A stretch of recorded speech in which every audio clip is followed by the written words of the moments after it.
الذين آمنوا لا تتبعوا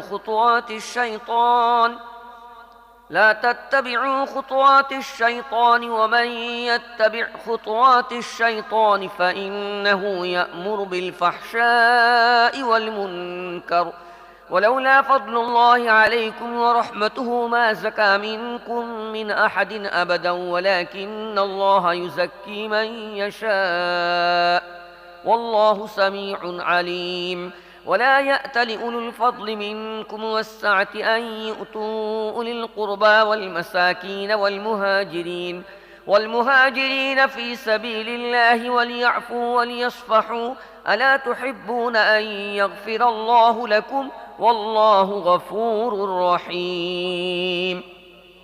হে ঈমানদারগণ, শয়তানের পদাঙ্ক অনুসরণ করে চলো না। যে কেউ তার অনুসরণ করবে তাকে সে অশ্লীলতা ও খারাপ কাজ করার হুকুম দেবে। যদি তোমাদের প্রতি আল্লাহর অনুগ্রহ ও করুণা না থাকত তাহলে তোমাদের একজনও পবিত্র হতে পারত না। কিন্তু আল্লাহ যাকে চান তাকে পবিত্র করে দেন এবং আল্লাহ শ্রবণকারী ও জ্ঞাত। তোমাদের মধ্য থেকে যারা প্রাচুর্য ও সামর্থ্যের অধিকারী তারা যেন এই মর্মে কসম খেয়ে না বসে যে তারা নিজেদের আত্মীয় স্বজন, গরিব, মিসকিন ও আল্লাহর পথে গৃহত্যাগকারীদেরকে সাহায্য করবে না। তাদেরকে ক্ষমা করা ও তাদের দোষ ত্রুটি উপেক্ষা করা উচিত। তোমরা কি চাও না আল্লাহ তোমাদের মাফ করেন? আর আল্লাহ ক্ষমাশীলতা ও দয়া গুণে গুণান্বিত। إن الذين يرمون المحصنات الغافلات المؤمنات لعنوا في الدنيا والآخرة ولهم عذاب عظيم يوم تشهد عليهم ألسنتهم وأيديهم وأرجلهم بما كانوا يعملون يومئذ يوفيهم الله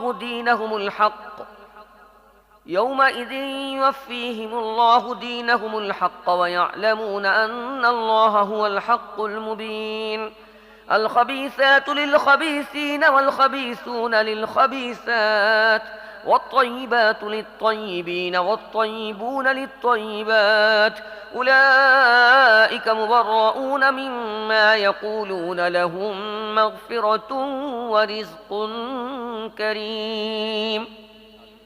যারা সতী সাধ্বী সরলমনা মুমিন মহিলাদের প্রতি অপবাদ দেয় তারা দুনিয়ায় ও আখিরাতে অভিশপ্ত এবং তাদের জন্য রয়েছে মহা শাস্তি। তারা যেন সেদিনের কথা ভুলে না যায় যেদিন তাদের নিজেদের কণ্ঠ এবং তাদের নিজেদের হাত পা তাদের কৃতকর্মের সাক্ষ্য দেবে। সেদিন তারা যে প্রতিদানের যোগ্য হবে তা আল্লাহ তাদেরকে পুরোপুরি দেবেন এবং তারা জানবে আল্লাহই সত্য এবং সত্যকে সত্য হিসেবে প্রকাশকারী। দুশ্চরিত্রা মহিলারা দুশ্চরিত্র পুরুষদের জন্য এবং দুশ্চরিত্র পুরুষরা দুশ্চরিত্রা মহিলাদের জন্য। সচ্চরিত্রা মহিলারা সচ্চরিত্র পুরুষদের জন্য এবং সচ্চরিত্র পুরুষরা সচ্চরিত্রা মহিলাদের জন্য। লোকে যা বলে তা থেকে তারা পুত পবিত্র, তাদের জন্য রয়েছে মাগফিরাত এবং মর্যাদাপূর্ণ জীবিকা।